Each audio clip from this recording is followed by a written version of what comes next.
When my sister got into debt, my parents cashed out their savings to bail her out. When I needed help covering surgery, my dad said, "She has a future. You're just a burden." My mom added, "We can't save you both." I just nodded and proclaimed, "Thanks for the clarity." 3 months later, I made a move none of them saw coming. Now they're blowing up my phone. "Please, just call." I, 29M, never thought my parents would hand me the blueprint for my own revenge. But that's exactly what happened 3 months ago when I needed emergency surgery for a torn meniscus that had gotten infected. The infection was spreading fast, and my insurance only covered 60% of the procedure. I needed $8,000 within 2 weeks or risk losing my leg. When I called my parents, desperate and scared, I expected the usual lecture about financial responsibility, maybe some reluctant help. What I got instead was a masterclass in favoritism that would change everything. My father's voice was cold when he told me they had already emptied their savings account to cover my sister's credit card debt. $23,000 to pay off shopping sprees and vacation expenses she had racked up over 2 years. When I pressed him about finding another way to help me, he delivered the words that would echo in my mind for months. "She has a future. I'm just a burden." My mother, ever the supportive partner, added that they couldn't save us both. I sat in that hospital bed, staring at the infection creeping up my calf, and simply nodded. I thanked them for the clarity. The tone in my voice must have surprised them because they both went quiet. I hung up and took out a loan at 18% interest to save my own leg. That night, as I lay recovering from surgery, something shifted inside me. I had always been the responsible one. While my sister bounced between jobs and lived beyond her means, I had built a successful consulting business, bought my own house, and never asked for help. Yet when I needed them most, I learned exactly where I stood in their hierarchy. The plan started forming during my recovery. I had time to think, time to research, and time to remember every instance where they had chosen her over me. The graduation money they gave her, but not me. The down payment assistance for her apartment while I scraped together my own. The constant excuses about why she deserved more help because she struggled more. My sister worked part-time at a boutique and lived in an apartment my parents subsidized. She drove a car they helped finance and carried credit cards they had co-signed. What she didn't know was that all those financial connections made her incredibly vulnerable. What my parents didn't know was that I had been quietly documenting their financial assistance to her for years, initially just to make sense of the disparity in treatment. The first phase was simple research. I spent weeks understanding exactly how intertwined my parents' finances were with my sister's lifestyle. The apartment lease they had co-signed, the car loan they backed, the 3 credit cards where they were listed as guarantors. I also discovered something interesting. My sister had been lying about her work hours and income to qualify for certain programs and assistance. During my physical therapy sessions, I started making calls, not to lawyers or debt collectors, but to financial advisors and accountants. I wanted to understand exactly what would happen if someone with co-signed debts suddenly couldn't pay. I learned about liability, about credit impacts, and about legal remedies creditors could pursue. The second phase required patience. I started a small side business, officially registering it and establishing business credit. Nothing dramatic, just freelance consulting work that I was already doing. But now it had official documentation, business accounts, and most importantly, it established me as someone with legitimate business expenses and income streams that would be protected in certain scenarios. 3 weeks after my surgery, my sister called to complain about her job. She was thinking about quitting to pursue photography full-time. She asked if I thought it was a good idea, completely unaware that our parents had chosen her future over my health. I told her to follow her dreams. I encouraged her to take the leap. I even offered to recommend her to some contacts who needed photography work, knowing full well that those contacts would pay much less than her boutique job. She quit 2 weeks later. My parents called me, panicked about her decision. They asked if I had encouraged her to quit. I told them I believed in supporting family members' dreams, just like they had taught me. The irony was lost on them, but I savored every word. With my sister now earning a fraction of her previous income, the financial pressure started building immediately. She began missing payments on the credit cards my parents had co-signed. She fell behind on her car payment. Her rent became sporadic. This is where my documentation proved valuable. I had records showing that my parents had been supplementing her income for years. I had proof of the $23,000 bailout. I had evidence of a pattern of financial dependence that any creditor would find interesting. Phase 3 was the most delicate. I needed my sister's creditors to understand that my parents were not just cosigners, but active financial supporters who had deep pockets. This required careful timing and strategic information sharing. I started with the credit card companies. Anonymous tips about cosigners who had recently paid off large debts and owned valuable assets. I provided account numbers, payment histories, and property records. I made sure they understood that the cosigners were not victims, but enablers who had consistently bailed out the primary cardholder. The car financing company received similar information, along with documentation showing that my parents owned their house outright and had recently liquidated savings accounts. Within 6 weeks, my parents went from occasionally helping my sister to being actively pursued by multiple creditors. The credit card companies were no longer willing to work with payment plans when they knew the cosigners had assets. The car company began repossession proceedings. Her landlord, learning about the financial troubles, decided not to renew her lease. My parents tried to negotiate, tried to make minimum payments, tried to buy time. But I had anticipated this. I had spent weeks researching their financial situation, understanding their assets, and predicting their responses. The beauty of my plan was its simplicity. I hadn't done anything illegal or even unethical. I had simply made sure that creditors understood the full financial picture. When someone cosigns a debt, they accept responsibility for that debt. When someone has assets, creditors have a right to pursue those assets. I had just connected the dots. My parents' retirement savings, the money they had claimed was gone, suddenly reappeared as they scrambled to protect their credit scores.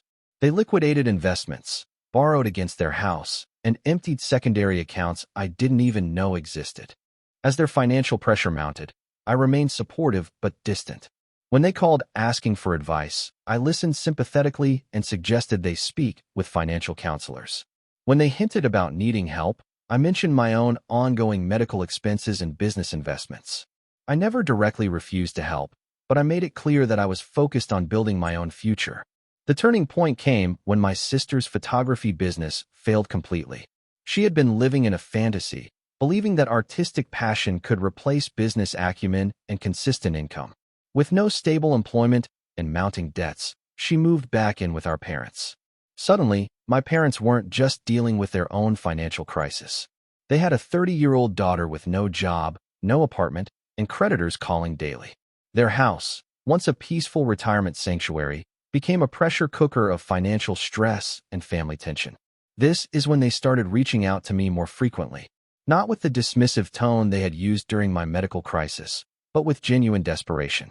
They asked about my business, my finances, my willingness to help the family through a difficult time. I listened to their requests with the same measured calm I had used during my hospital stay. I acknowledged their stress, expressed sympathy for their situation, and consistently redirected the conversation back to their own resources and options. When my father suggested that family should help family, I reminded him of his own words about burdens and futures. When my mother mentioned how difficult it was to watch her daughter struggle, I shared my own experience of facing medical bankruptcy while my parents prioritized someone else's credit card debt. They started to understand what I was doing, but by then it was too late to stop the momentum. Their financial obligations were locked in. Their assets were leveraged. Their retirement plans were in ruins. The final phase happened almost by accident. My sister, desperate and depressed, made a series of poor decisions that amplified the family crisis. She tried to start a new business using her parents' credit, failed, and left them responsible for additional debts. She borrowed money from friends and family members, promising repayment from her photography income that never materialized. She made financial commitments she couldn't keep, using our parents' house as collateral without their full understanding. Each bad decision created new pressure points that I didn't need to manipulate. I simply watched as the natural consequences of their choices played out exactly as I had predicted. 3 months after telling me I was a burden, my parents faced a reality they had never imagined. Their retirement was gone. Their house was at risk. Their daughter was unemployed and living in their basement. Their credit was destroyed. Their marriage was strained under financial pressure they had never experienced. And through it all, I remained the successful, responsible son they had always taken for granted. My business was thriving. My medical recovery was complete. My financial situation was stronger than ever. The phone call started 3 weeks ago. First from my mother, then my father, then both of them together. They weren't calling to apologize or acknowledge their mistakes. They were calling because they needed money, and I was the only family member who had any. They started with subtle requests. Suggestions about family investments and business partnerships. Hints about temporary loans and short-term assistance. When I didn't respond with immediate offers to help, they became more direct. My father called to explain their financial situation as if I wasn't already intimately familiar with every detail. He described their mounting debts, their dwindling options, and their fear of losing everything. He asked if I would consider helping them through this difficult time. I listened quietly, asked thoughtful questions, and expressed appropriate concern. Then I asked him to remind me what he had said when I needed help with my surgery. The silence stretched for nearly a minute before he hung up. My mother tried a different approach. She called to apologize for their response during my medical crisis. She admitted they had made mistakes and handled the situation poorly.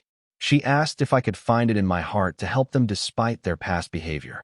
I told her I appreciated the apology and understood that people sometimes make decisions they regret. Then I asked her to repeat what she had said about not being able to save us both. She started crying and ended the call. My sister called yesterday, screaming about how I had ruined their lives. She accused me of manipulating creditors and sabotaging her career. She claimed I had orchestrated their financial destruction out of petty revenge. I let her vent for several minutes before asking a simple question. Had I forced her to quit her job, max out her credit cards, or make any of the decisions that led to this situation? Had I made our parents choose to bail her out instead of helping me? Had I created the pattern of favoritism and financial dependence that made this outcome inevitable? She couldn't answer because we both knew the truth. I hadn't destroyed anything. I had simply removed the safety net that had enabled years of irresponsible behavior and allowed natural consequences to occur. The calls have become more frequent and desperate over the past week. My parents have left voicemails begging me to call them back. They've sent texts promising to make up for their past mistakes. They've even had relatives and family friends reach out on their behalf. But I remember lying in that hospital bed, watching infection spread up my leg, knowing that my parents had chosen my sister's shopping debts over my medical needs. I remember the casual cruelty in my father's voice when he called me a burden.